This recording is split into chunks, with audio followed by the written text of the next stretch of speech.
নমস্কার, আপনারা দেখছেন ওম প্রণাম ঠাকুর ফেসবুক ও ইউটিউব চ্যানেল। দেখছেন শিব কথা।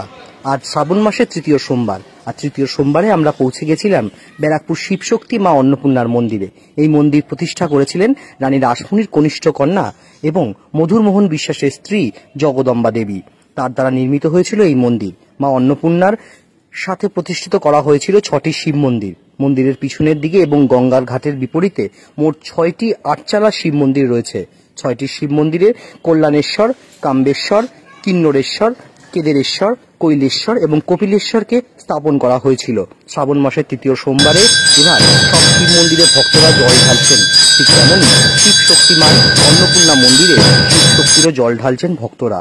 এ বিষয়ে জানান রানী রাসমণি জগদম্বা বংশের পুত্রবধূ ঝর্ণা বিশ্বাস, মন্দিরের প্রধান সেবায়িত জয়দীপ বন্দ্যোপাধ্যায় এবং মন্দিরের সদস্য প্রদীপ রাও। হ্যালো, রানীমার ছোট মেয়ে জগদম্বা বিশ্বাসের এই মন্দির। এই মন্দির তরফ থেকে জগদম্বা বাড়ির পরিবারের বউ হিসেবে আমি বলছি যে সোমবার, শ্রাবণ মাসের তৃতীয় সোমবার, সকলকে জানাই শুভেচ্ছা। সবাই যেন ভালো থাকুক। হ্যাঁ, এখান থেকে ভক্ত সমাগম হচ্ছে সকাল থেকেই, আর শিবের পুজো করে তারপর মায়ের মন্দিরে এসে পুজো দিচ্ছে। এখানে কটা শিব মন্দির আছে? এখানে 6টা শিব মন্দির আছে। আচ্ছা, কোন কোন টাইমে পুজো হয় মন্দিরে?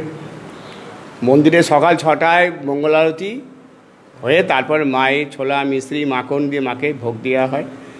তারপরে 10:30 থেকে 11টার মধ্যে নিত্য পুজো।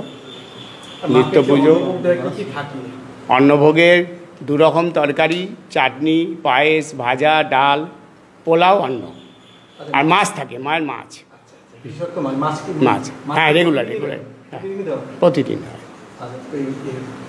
কি বলবেন দর্শকদের? হ্যাঁ, দর্শকদের কাছে কি জানাবেন? সকল দর্শকদের কি জানাবেন মন্দিরের পক্ষ থেকে আপনি? তারা যেন ভালো থাকে, সুস্থ থাকে। হ্যাঁ, মায়ের সবাই আসে, মায়ের কৃপায় দেখলো সব কিছু, মাই তো ওগুলো কৃপা করেন। ব্যারাকপুর শিবশক্তি অন্নপূর্ণা মন্দির থেকে প্রদীপ রাম বলছি।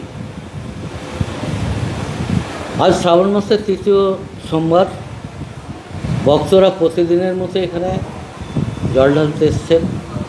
তবে আজকে ব্যতিক্রম হচ্ছে, যেহেতু বাবার বার, সেই জন্য আজকে ভক্তের ঢল অনেক বেশি। ভক্তরা নিজেদের মতোই শিব ঠাকুরকে পুজো করছেন এবং জল ঢালছেন। আবার এখানকার ঠাকুরমশাইরাও অনেকের পুজো করেই দিচ্ছেন। এখানে 6টা শিব মন্দির আছে। এগুলো অন্নপূর্ণা মন্দিরের সাথেই একসাথে প্রতিষ্ঠা করেছেন শ্রীমতী